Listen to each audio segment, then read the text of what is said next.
Donald Trump का गजा शांति समझौता फंसता हुआ नजर आ रहा है। गजा पर इजरायल की लगातार बमबारी और हमास की एक नई शर्त ने ट्रंप को फंसा दिया है।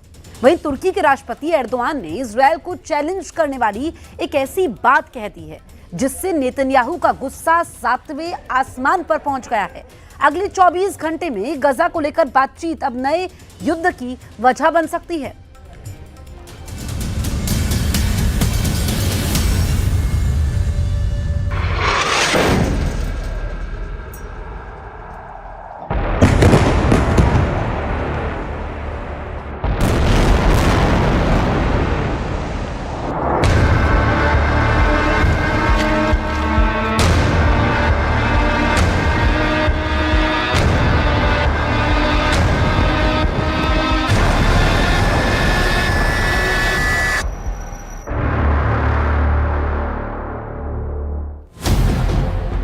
एक तरफ अमेरिका के राष्ट्रपति डोनाल्ड ट्रंप, दूसरी तरफ इजराइल के प्रधानमंत्री बेंजामिन नेतन्याहू और बीच में एक बार फिर खड़ा हो रहा है हमास का प्रमुख याह्या सिनवार, जो ठीक 1 साल पहले गाजा के खंडहरों में मारा जा चुका है।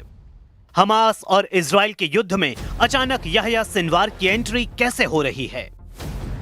इस सवाल ने व्हाइट हाउस तक सबको बेचैन कर दिया है, क्योंकि जब गाजा में नेतन्याहू की भारी बमबारी जारी है और हर कोने पर इजराइल की सेना मौजूद है, बावजूद इसके गाजा को अब भी कंट्रोल कर रहा है Hamas.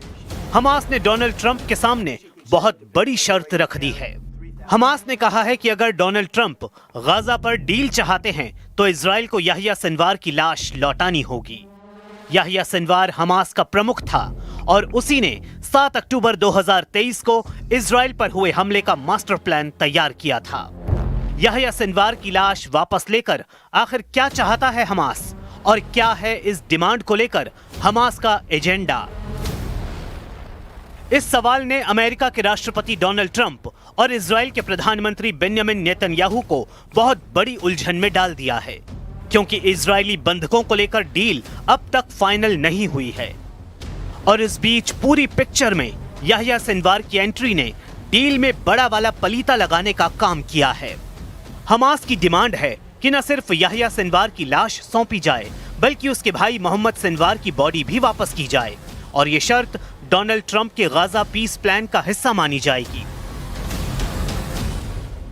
The Sunday evening deadline was to hear back from Hamas on the proposal one way or another. And of course, on Friday, Hamas put out a very clear statement in the president's view that they accept the president's framework, and that's why those technical talks are now underway. But again, we want to move very quickly on this, and the president wants to see the hostages released as soon as possible. Israeli media में हड़कंप much गया है। आखिर Yahya Sinwar की लाश वाली demand के पीछे हमास का बड़ा मकसद क्या है? अमेरिकी मीडिया से आई इस रिपोर्ट ने अचानक गाजा डील पर बहुत बड़ा ब्रेक लगा दिया है। हमास को लेकर हो रही गाजा डील में सभी 22 इजरायली बंधकों को रिहा करने की शर्त है, जिसे हमास ने मान लिया है। इसके अलावा 26 बंधकों के शव भी हैं। ये वो इजरायली नागरिक थे जो हमास के बंधक थे और फिर हमास और इजराइल की मुठभेड़ के दौरान मारे गए या इजरायली बमबारी में जिनकी जान चली गई। यानी हमास लाशों की अदला बदली भी चाहता है।